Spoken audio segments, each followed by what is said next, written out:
And I started to learn how to navigate life in a very, very different way and see that there are, it's almost like making the impossible possible. And that was such a powerful experience and skill for me to be able to create out of nothing. Welcome to The Way of the Muse, a podcast for women who want to create richness in every area of their lives, from business and career to lifestyle, relationships, family, purpose, and fulfillment. I'm Gigi Sage. And I'm McKenna Sage. We're a mother-daughter coaching team, and combined, we've spent over 4 decades helping people create their best and most fully expressed lives. If you're ready to step into your bigger dreams with ease, fun, and flow, you're in the right place. Let's get into the episode. Welcome back, everyone. We are here today. Gigi and I are both here. Welcome, everyone. Nice to see you again, or hear you again, or you hear us. So we're going to talk today about intent, but first we want to set a little bit of context for some of the stories that Gigi's going to share today. Yeah, we were talking the other night, you and me and Sunny, your husband, and you all were sharing that you really thought I should share a lot of my stories. And a lot of these stories that I share, some of them are old, right? They're over 30 years old. They're experiences I had. But there are also ways that I developed my work, and a lot of the principles that we share came from those stories because they were my defining moment when I saw something, or I had an experience that then I really shared and also shared with my clients and everything. So that's what we're going to do in several of the episodes is I will share some stories. Sometimes they're going to sound like, very foreign because again, they're old, but I think if you listen, you can always get a little nugget of something out of it in a way to apply it to your life. The other thing I want to say is that, my personal development journey was a very unusual journey. And again, I think because way back 38 years ago, personal development was so new and is back in the days of like EST and those things. And some of the ways we learned was actually through kind of like the Zen practice. And when you hear some of the stories, you'll think, why on earth did she do that?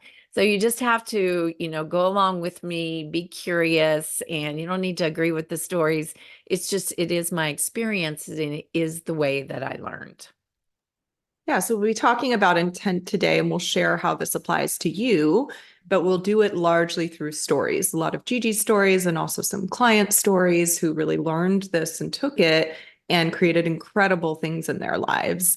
And so with that, like Gigi's saying, it's just to keep in mind, it was a different time in the world 38 years ago. And it's going to be fun. Also, like we've shared before, people learn best through stories. And so it's why we love to get on here and share in this way.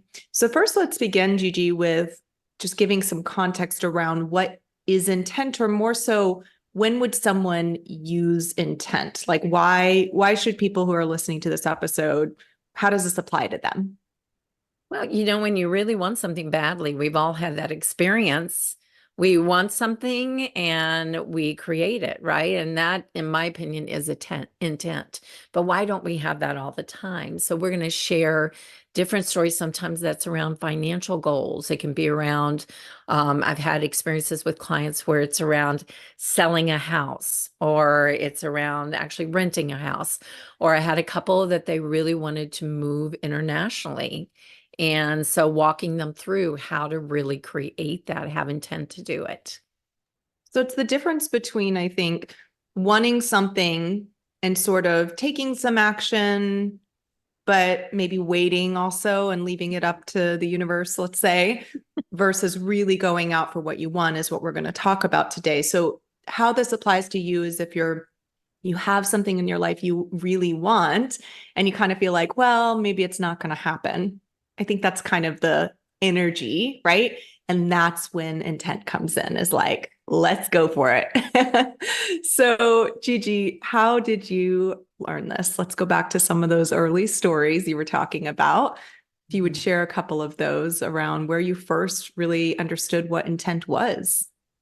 So in my early years, when I went to the workshop that I had shared in my origin story, And then I started assisting and being part of the, bringing those workshops together. Is there, they had an assisting team, and we basically were a team that was in back of the room. We would go in early and set up the workshop. And the way we set it up and the experience there was always kind of this Zen practice. So it wasn't just going and setting up a room, it was setting it up to the point of every chair was, exactly the same amount apart. So when you walked in, you had this experience of no distractions. And so I spent years in back of the room learning and training. And the other thing is during the training, I could not get involved in the training. So when the trainer was talking about something, I had to keep my mind out of it. So I learned this practice also of staying in almost this kind of meditative state, that my awareness was on the room. And that was part of my training. So another piece of it was anytime I walked in and like kind of was prissy, I was young, I was 28 and trying to get attention, then the trainer, the logistics that was head of the team, the assisting team, would send me out of the room. And then he would give me these incredible tasks that seem almost impossible. And I would use and learn this principle of intent by going out and making these things happen. Before you share this story, can we rewind just a little bit? Because I think you covered a lot of different things there, and a lot of people are going like, what?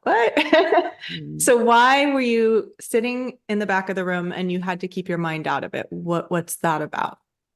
Yeah, so if my mind engaged in the process, you have to understand I was basically holding the space for the trainer to be able to really do their job of attending to the participants. So we were there attending to all the other details so the trainer could do that.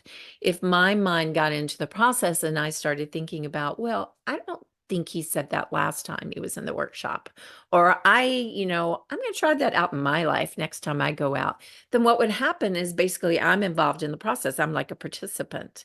And so by me holding the space of being out of the process, then I was able to be super aware of what people needed, almost to the point of if somebody was going to sneeze, I knew it before they sneezed, and there was a tissue there.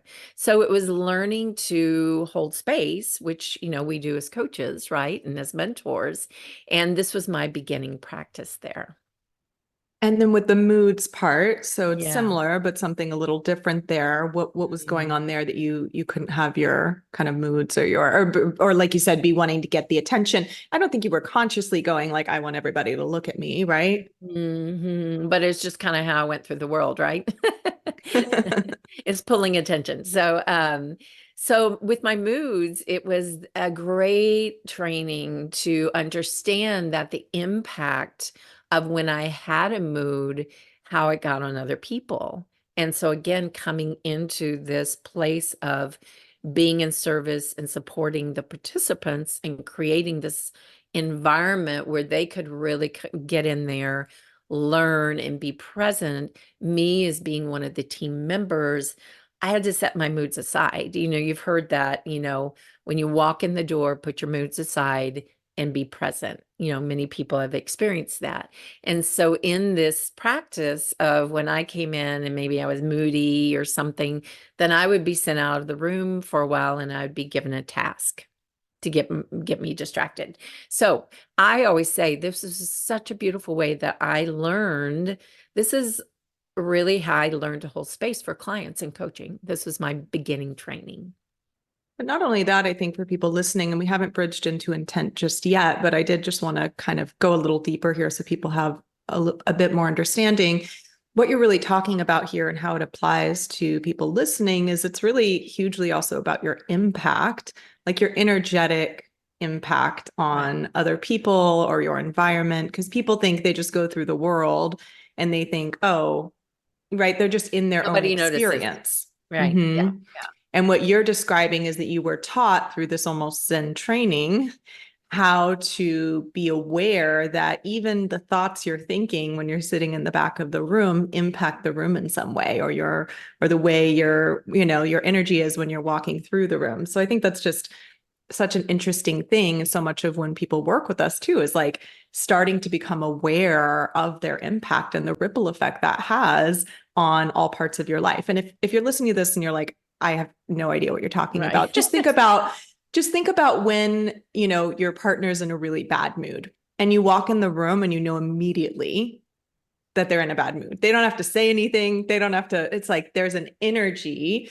So that's kind of what we're describing here. And then that gets into you, and then that gets into your kids or whatever, right? There's a ripple effect. So moving on to this part of intent that you were talking about, you said that they gave you these kind of impossible tasks. Can you give us an example of what one of those was? Yeah, so I don't remember so many of them, but things like one time having to get a certain drink and all the stores were closed. Again, remember this 38 years ago, stores weren't open all the time. It wasn't possible to just get what you wanted, order it online or anything. And the stores, it was late and closed, and I had to go out and see if I could create and figure out a way to do this. So process, but I do remember I finally found the store kind of on the outskirts of town, actually closing. I go and knock on the window and just say, please, please, please, will you let me? I really need to get this drink. And they opened the store. I got the drink and I brought it back. So those This kind was of pre-internet. it's pre-internet. She was not able to research online what store has this drink. She was probably calling in a phone book, Yep. trying to figure out if anybody was open, and then running across town. So it was really this thing of like, there shouldn't have been any stores open kind of thing, right? And you went and you figured out a way to get that drink anyway. Mm-hmm. So I had experience so many experiences like this. So again, in that I started to learn that just, oh no, I can't do this was a lot of times baloney. It's just I didn't want to put the energy, intention, and intent into doing it. And I started to learn how to navigate life in a very, very different way and see that there are, it's almost like making the impossible possible. And that was such a powerful experience and skill for me to be able to create out of nothing.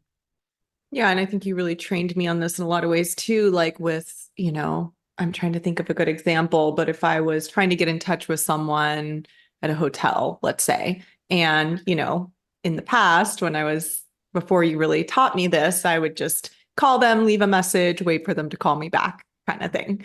And then you would say, use your intent, right? And you walked me through, okay, if they don't call you back within, 24 hours, or maybe you call the front desk, maybe there's somebody else you can talk to, is there an email address? Just not pestering people, but just being like proactive there and not just going, okay, I did this one thing, I'm going to wait and see. Like, oh, I called the one store and they're closed, so I can't get the drink. Exactly. So, Yeah. So what's another example of maybe a time that you really, because that was somewhere where you were being told to do something or taught, right? Intent through go make this thing happen. But maybe there were times for you where you really wanted something and you felt like, oh, I don't know if it's going to happen. I feel like people have that happen a lot. It's like, oh, I really want to do this thing or really desire this material thing, whatever it might be. But they put a little energy there, but they just don't know if it's going to happen. Do you have any stories like that? Yeah, I have one early on again before my first time before I ever went to Maui, which I ended up moving there and actually lived there for 6 years. That's where you were born, right? And the first time I wanted to go, there was a retreat there and I wanted to go so badly. And it was a yogi, Gary Crasso, which many of you may know. He's got several books out now. And the mentor that I was working with in terms of in the workshops and everything. And I didn't see any way to get it. I'd quit my job. And so I'd flown out to my friends in California. My kids were with their dad. And so I was like, I just didn't have the money at that time. And so I talked to my mentor and he said, really think about, if you really want to come, just be open to it happening in any way. Or is there any way that you could see? Is there someone you could reach out to? Can you borrow the money? Whatever. I didn't feel like I could do that. So I sat there for a couple of days. And again, my desire was strong. And a couple of days later, I get this FedEx and it's a check from my mother because I had got my real estate license. And my parents, my dad was a developer, my mom was a broker, and I had gone in and started selling real estate with them. And I would do it not full time. And so this house had closed and she didn't tell me and she surprised me and I got this check in the mail. And I was like, oh my gosh, it was more than enough to get my ticket. And the whole thing was that if I could get my ticket, the seminar was going to be free for me and my accommodations. And so I had the time. And so I got my ticket and I went to Maui. That was my first experience on Maui. And that was my first experience in any kind of retreat. That one's interesting because it's a little different in that Mhm. your desire was very strong. And at first you were thinking this isn't going to happen, right? So you had a strong desire, but you didn't have maybe belief in that happening. And then what you're saying is in this case, you really looked and you couldn't see any other actions you could Mhm. take, but you opened yourself up kind of energetically and said, like, how else could this show up? Yeah. Is Yeah, that right? exactly. Absolutely. Yeah. Yeah.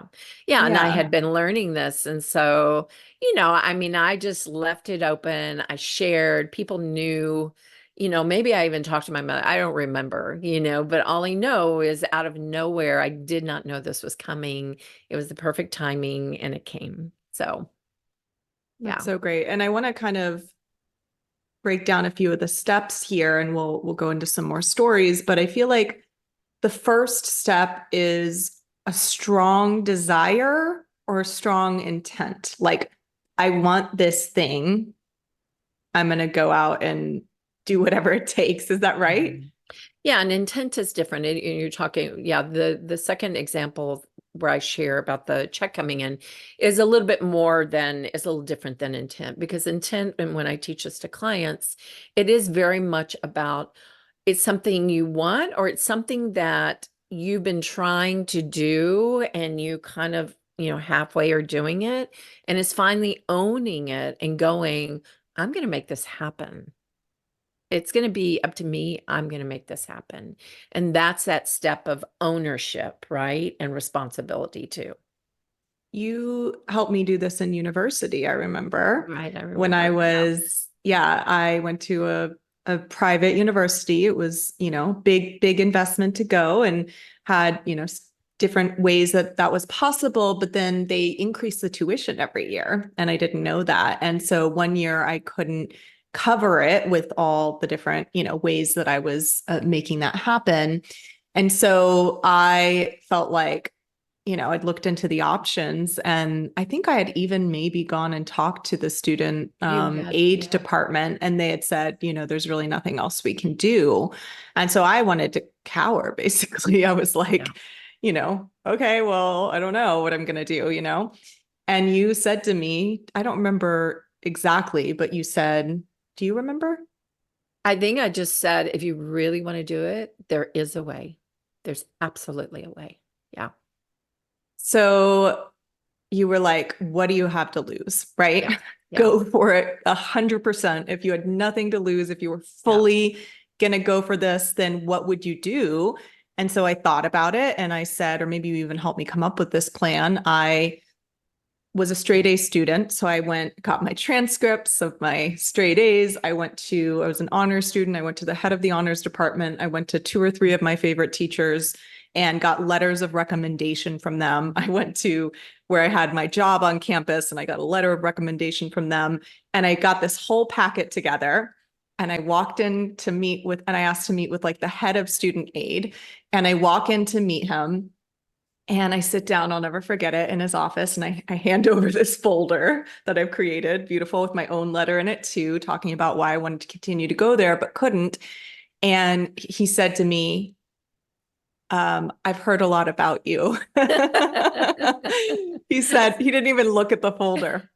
He said, we're going to make sure you can come back. Yeah. And they increased my aid. I got more grants to be able to go. And I was able to continue to go there for my entire 4 years. So that was such a powerful experience where you really taught me. It was a pivotal turning point for me, going like, wow, if I want something bad enough, I mean, they could have said no, right? But I went after it so much so that he didn't even need to look at the folders, right? He was just like, I've heard all about you because everybody's talking about you going around, right, to all these teachers and everything. So that's kind of an example maybe of That is when a you want major item. something. That's intent. That's it. You took responsibility and went for it and had the belief, and absolutely you went for it. And if he would have said no, you still would have gone and done other things. Mhm. Yeah. And Yeah, so I in hadn't that, cowered. that is that, my favorite quote, that Goethe quote is, until one is committed. That's something maybe we share or put with the podcast at the bottom, because it's until you're really committed and you have that intent, when you finally have that providence mood, that all of a sudden out of nowhere opportunities start to happen. Yeah. It's actually, so that quote is W.H. Murray. Goethe Oh, I has, I was think, a thinking it's small Goethe. part Yeah. at the end Okay. that is attributed to Goethe, but it's until one is committed, there is hesitancy, the chance to draw back. Concerning all acts of initiative and creation, there is one elementary truth, the ignorance of which kills countless ideas and splendid plans, that the moment one definitely commits oneself, then providence moves too. So, and then it goes on to say, see if I can find the rest of Boldness it. has It only, genius. Yeah. yeah, a whole stream of events issues from the decision, raising in one's favor all manner of unforeseen incidents, meetings, and material assistance, which no man could have dreamt would have come his way. So that part is W.H. Murray, and then it's often added on the Goethe part, which is boldness has genius, right? It's something about boldness. I'll have to find it. I wasn't ready to share. Yeah. Yeah, so I'll find that one as well. It's whatever you can do or dream you can, begin it. Boldness has genius, power, and magic in it. So they're talking in that quote, like you're saying, about committing oneself and then a stream of events happening That in you could have never imagined. response. Yeah. Yeah, Yeah, the check showing up in the mail, the man not even looking at your papers after everyone said no, right? So absolutely. So I know you had another example from when I was young and you wanted to buy a house. And so you didn't have the ability to do that at that time. Will you share that story as well? yeah, there was a certain time in my life. We had a training facility, we had lots of land, but I really wanted like my own home. So we lived in the place there, and I really thought it would be wonderful to have a home at that time. And I didn't see at that moment how to create the money for it, in addition to everything else that we had. And at that point, I was leading workshops, all over the world, and had been for years, but I hadn't really developed a like one-on-one working with clients. I mean, of course, I did in different experiences. We did 30-day trainings. And so I would talk to people and work with them, but not like in packages. So I was trying to figure out how could I get this, down payment I needed, which I think was like 25,000. And what could I do to create this outside of everything else I was doing? And so I sat down and I did that exercise. Remember, like 20 ways to make 20,000, 25,000 or whatever, or create 25,000 by a certain time. And I came up with the idea, and why not also work with the clients one-on-one? I had a lot of clients that had been working with me for years, and they would really get value out of that. And so I created these 6 months packages. Before that, I would do a one-off session here or there, but I created a 6-month package. It was $3,000, I remember, and I went out and sold those, and I had my money. Yeah. And I made enough. I think I did 10 packages. The numbers might be wrong here, but the fact was I also made the money to buy the beautiful furniture I wanted as well. So I got both. So I went out and bought the home and had the beautiful furniture. Yeah. I love that. I remember that. I remember Yeah. that house. Yeah. We were renting more. We owned our property, but we were Yeah. renting other homes. And then that was the one you were like, I want to buy this and buy this gorgeous pillared, bed and Mhm. amazing furniture. And yeah, that's such an interesting one of just being like, how can I create this? Which is really fun. And you can do this in different ways, whether you're an entrepreneur or not, but especially for those of you who are entrepreneurs, it's like thinking outside the box there. You weren't doing phone coaching at that time. Internet didn't even really exist, barely, I don't think. But you were doing in-person seminars, working with people in a very different way. And you thought, well, sometimes I coach over the phone, right? Do these one-off sessions. Maybe I could create these packages. So I just love that kind of like really expanding your mind and going, I want this bad enough. How do I make it happen? Yep. So we wanted to also talk about the story that you touched on at the beginning of the episode, which was some of your clients who wanted to move internationally. And will you just share a little bit about that? Yeah, they were clients that I had been working with, both of them, and coaching them. And they lived in a certain country, and they really, really wanted to move internationally. They wanted to move to Thailand. And so they had, no way, the man had no way of like knowing he could get a job there or anything, but they felt strongly about moving their family. And so I remember working with them, sitting down at a hotel and talking them through and really sitting down and breaking down, say, do you really want this? And they said, yes. And I said, I really want you to think about if you move to another country, what that means. You're far away from your family, really connect with every part of this decision. Because often I see people will say, oh, I want to do this, but they haven't really thought it through. And they haven't really made the plan in their mind of what this is going to mean and what it takes. But they said, absolutely want to do this. I said, okay, if you want to do it, then align with each other, talk about it, start to dream, start looking at places. And so they did. They went and they had a conversation. They really saw it something they absolutely wanted to do. And I don't remember the time frame again, but within a few months, they had an opportunity to go there out of the blue. And so they ended up saying yes. And to this day, they're still there. And they've really grown their life there. And not just an opportunity, I think it was a really amazing opportunity, Yeah, where they were yeah. moved, and it was, Yeah. incredible. I love that. And I think that first point you made is interesting of like, do you really want this?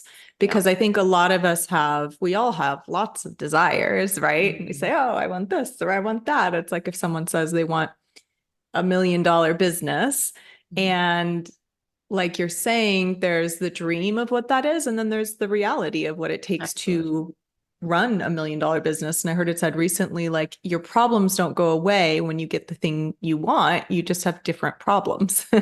And are you up for those problems or those challenges? Because, right, anyone who's ever gotten something they really dreamed of knows, like, life didn't magically just sort of stop being life.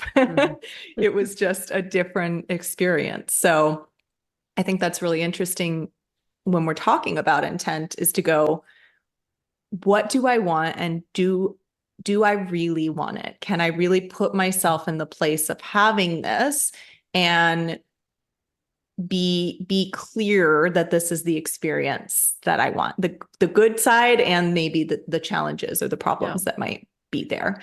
Yeah. So, okay. So that was a great kind of story, because I think there's probably people who say, I want to travel, or I want to live abroad or something like that. And we often hear this with travel too, is like people just say, it's probably one of the number one things we hear in our coaching, right? We ask people, what do you want? They say, I want to travel. Travel more. Yeah. But what's interesting is that people don't usually know what that means. Right? So they say, I want to travel, but they haven't really thought through, like, what does that actually mean? How much do you want to travel? Yeah. Where would you go? What would I think be the experience? How would you do it? Yeah. And the other part of that is most of the time people think it's more complicated than it is. Yeah. Yeah. Or travel with your family. That's a good one, right? We did that. A lot of times people say, oh, I want to travel with my family, and they haven't thought through the whole process, and that's why when I work with clients and I encourage them to travel with their children, is they say too, really you have to think it through. And how do you as a team travel together? Because there's a lot of pieces to that puzzle with kids. Yeah, that's so much when people, I think, do come in, is we talk to them about, like, what do you want? But then really clarifying, like really breaking it down to the different pieces, because Otherwise, it's this thing in your head, and it's hard to align and have intent behind it if it's not super, super clear. And you haven't really gone like, I am a full yes to this. This is what I want, like you did with those clients. With that level of kind of clarity and desire, I feel like, and then action, the universe aligns. Things start to show up often out of the The blue. universe. Yeah. Yeah, absolutely. Mhm. So, one more example I think we should give is the one around renting your house or selling a house, because we've had this often come up with clients as well, where they're like trying to sell a house or rent a house and they're struggling with it. And so often you really walk them through intent and how that works. So could you share maybe one of those stories where you helped Yeah, I someone? had a client that they had a home in another country. They had moved to the US. They had been trying to sell it and it kept falling through, kept falling through. And so finally, I just said, do you really, really want to sell it? And she said, yes. I said, then if you do, let me walk you through how intent works, is that you go after it and you see what it takes to get there. Now, I think, I was thinking about this. I think one of the coaches told her that she should take it on before her husband was handling it. And so again, it was a little watered down, right? If you have two people trying to sell something and nobody's really fully has their intent and their attention on it, then, the probabilities decrease. The minute she took this on, and I said, listen, if you really want to do this, it means you have to get in touch with that realtor. You need to let them know, I want this sold. And then you have to do whatever it takes in terms of talking to those potential clients, being present. And she did. She really took responsibility. And it's the first time she had ever done this. And all of the sudden, they had a contract on the house. And again, timing wise, I don't remember. I've worked with a lot of people, but timing wise, they sold it. They absolutely sold it. And then they had other houses in the US. They wanted to move to a different house. And they were currently in a home. And she was like, we can't really do this because we have to sell this home. And they had somebody come over for dinner and he said, I would love to buy your home. And so those kind of magical things happen when you know what you want. And she started to learn how to use this intent. And she did this and she was amazed. It was like, oh my gosh, this is a different world. And so she had this new skill that she could practice in many different areas.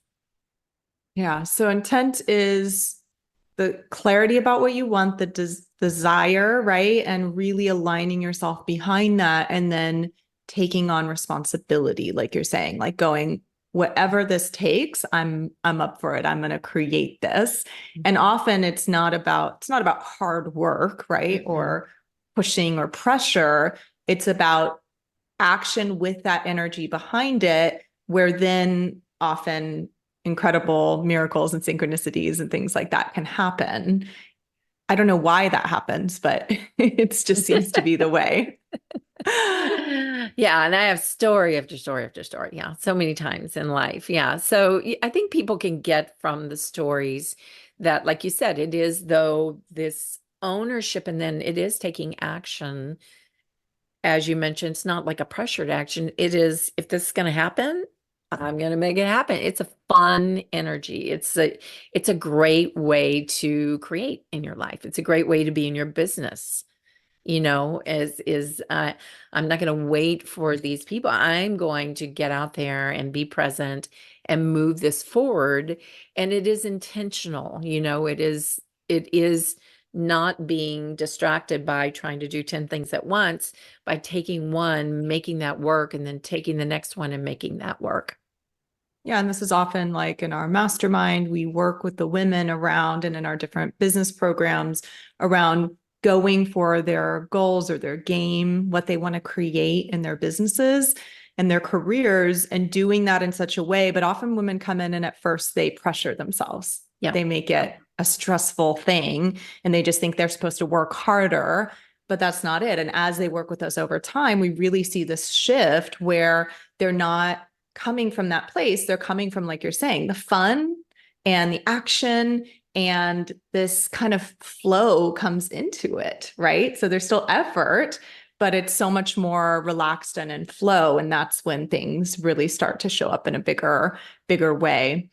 I Yeah, did we want to, believe, it's it's stopping to believe the circumstances. So there was another story about a client. They had a home they needed to rent, and they were out of the country. They kept on getting from the realtor, this is a difficult home to rent because it was unusual about the way it was designed or something. And it was maybe, I think, a little bit expensive. So, we're having a hard time. And finally I was just like, that is baloney. It is perfect for somebody. Somebody would love your house. You need to call that realtor, let them know they don't take it. You're going to handle it. And you're going to change the realtor. And they did. They got in there and took it. And again, it was rented so quickly after that because yeah. they no longer continue to believe the story and the circumstances. Yeah, and this is so often too, is people will say, well, the economy or this, right, is the reason why this isn't working. And all those factors may be true. There might be things going on in the world or in your industry or whatever it might be, but there's some people guaranteed thriving, right? And so it is that, like, I'm not going to believe the circumstances. I'm going to go out there and really go for that anyway. I think one other thing I just wanted to touch on briefly before we close is how fun it is to align with other people in your intent. That's something that, one person, if you really have intent, you want to be able to get in there and create it, of course, on your own, not rely on other people. But two, like so much of the time you and I have done this, or me and my husband, Sunny, have done this when we really want something, is like we go in with our energy and align our energy and intent behind something and take the actions. And it just feels like it magnifies. Yeah.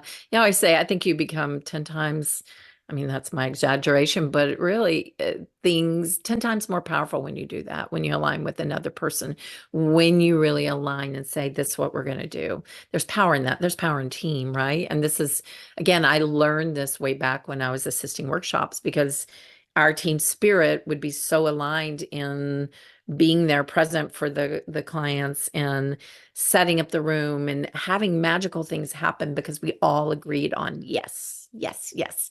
Nobody questioned each other and said, well, I don't think we should do that, or, you're not doing this right. We all said, we believe in each other. We're going to make this happen. Everybody's putting absolutely their intent and energy into this. Yeah. I love that. I think intent and alignment is an energy of yes. Yeah, it is. Yep. Yeah. Yep. And one final piece is something I've observed. I'm curious how you experience this, but for me, as I've learned and practiced intent in my life, and you've taught me so much about this, I've observed that it feels like you can't put your intent behind too many different things at the same time. Is that true for you? Like, of course, you can have different things in your life that are going and in action and moving forward. But when we're talking about really like aligning your intent behind something and moving it forward, I do feel like there's sort of like, you can do this in a couple of areas, maybe at any given time, but not like 5 or 10 areas. Has that been your experience, or is that just me? Well, I think from my experience and the times in my life, there are times when I've really had this going in my life. There's times when it's not so. It depends again on, I think, our distractions, what's going on in our life. But I will say this is once you begin and practice and once you learn it, yes, you're absolutely right. Really one thing at a time. But then what happens is you start to build momentum when you learn this as a practice. And that practice starts to then generate it happening in lots of different areas of your life. Does that make sense? Yeah. Because when you learn and you do it here and then you do it again and you keep on practicing, things start working. So the intent is then, when something comes up, you're going to have intent about that. It's not so much having to stop and redo intent and start. You've already got your wheels, your plates in the air or whatever. So there's momentum kicks in. So that's in business. I often tell clients, once they start getting out there, they're, maybe they are very successful, they're growing their business, but they're still working hard to try to get things to move, doing their marketing. But once they get it working and they have this intent and they go for it, then they start to build momentum, and then people are calling and things are happening without them having to generate it. I love that. Yeah. Yeah. So start to practice. If you're listening to this, take a baby step. What's an area of your life that you want something, but maybe you've been sitting back a little bit and, like Gigi said, believing the circumstances or thinking, oh, maybe I'll get it, maybe I won't. Where do you really want to take your energy and your intent and align it behind that? Take responsibility and move that Focus. forward.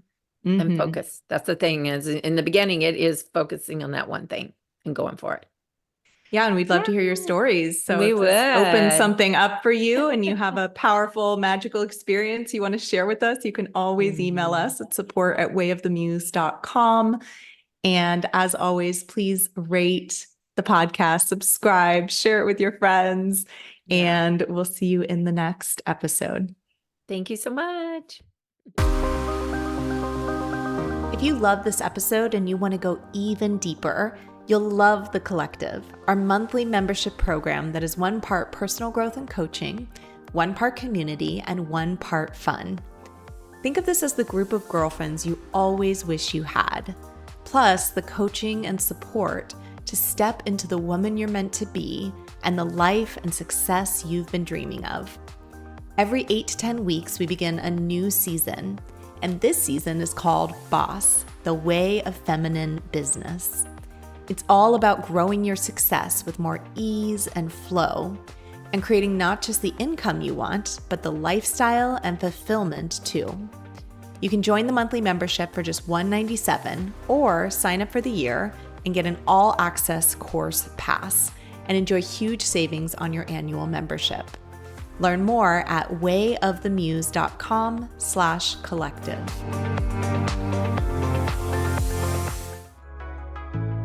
That's our episode for today, but let's not make it the end of our love story. Be sure to subscribe to the podcast and think of some women in your life you'd love to share it with. And if you want to learn more about our events and programs, visit wayofthemuse.com. See you next time.